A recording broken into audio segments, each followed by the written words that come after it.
My name's Jeff Waters. I'm a journalist for the ABC. I'm married with 2 children and I'm 44 years old. I had a massive cardiac arrest in February 2010 and came without warning. I had about a minute and a half, 2 minutes warning before I dropped dead. I'm a hobby cook and I'd been cooking a big banquet basically for friends on a very hot February night, and I'd consumed about a bottle of red, and I'd just gotten into bed with my wife, about, 10:30, 11 o'clock at night, and I felt nauseous. I felt like throwing up very, very quickly, spontaneously, and I rushed into the bathroom and was sick. I assumed it was the wine, though that was very uncharacteristic of me to only drink a bottle and throw up. But I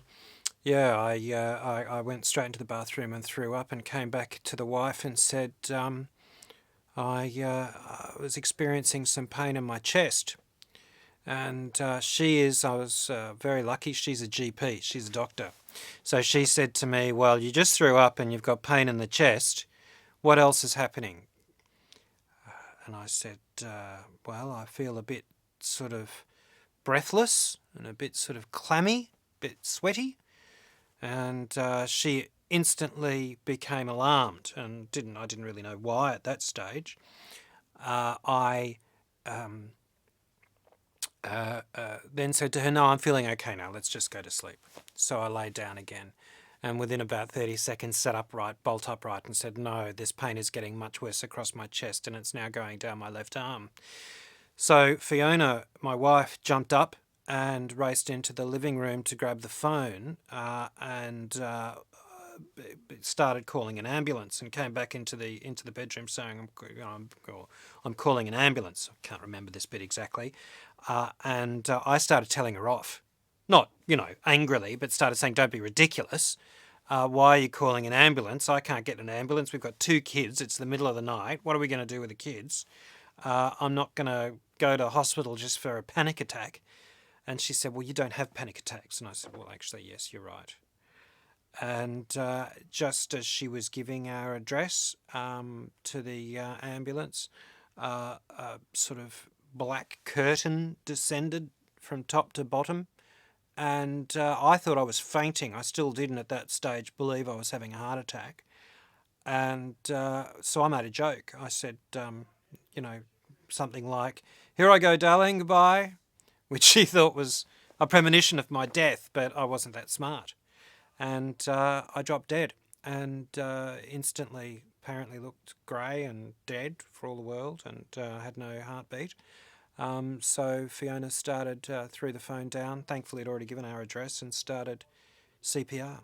7 minutes after I blacked out, the ambulance arrived, the paramedics. There were 2 ambulances. The fire brigade showed up, and the fireys were giving me CPR and took over the CPR while the paramedics shocked me with the defibrillator about 30 times.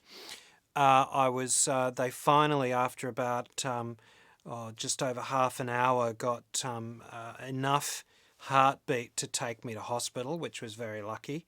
I was put on what's called a 12-lead ECG, which is a new thing, so that I was diagnosed by the doctors while I was still in the ambulance on the way to hospital, remotely, which is pretty impressive, so that they could crash call all the cardiologists and the doctors at Monash Hospital, and they rushed into the hospital so that they could do a procedure on me.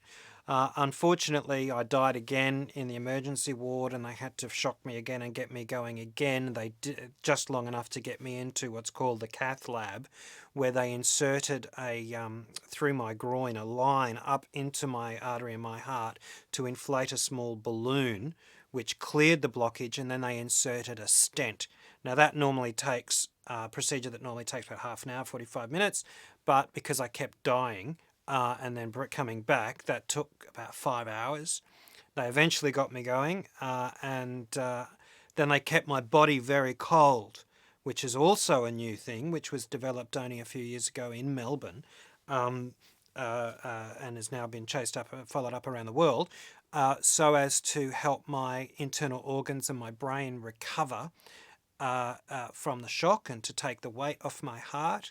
And that helped me have a fantastic recovery in that I didn't have any real brain damage and or any long term. Well, I do have long term heart damage, but not as bad as it would have been. I woke up about 2 days or 2.5 days later. They slowly brought me around, and my wife was there, and she was the one that told me that I'd had a heart attack, but I didn't quite believe it and kept disagreeing with her. But then again, I was heavily sedated, and I had the memory of a goldfish. I kept repeating the question, where am I, what's going on, which was very distressing for her, because at that stage they didn't know if I was going to wake up with the brain of a potato or not, and it was very likely that I was going to be majorly brain damaged, and so she saw this, and there was a good chance that that was what I was going to be like for the rest of my life. But thankfully the next day I'd improved, and then the following day I'd improved more than that. So I don't have any memory of what was going on for probably about 4 days, and then was confronted with the fact that here I was, the fellow that the ABC often sends to the most remote locations, foreign correspondent for years, completely incapacitated for the first time in my life, in a hospital bed, and facing, the possibility of major debilitation for the rest of my life.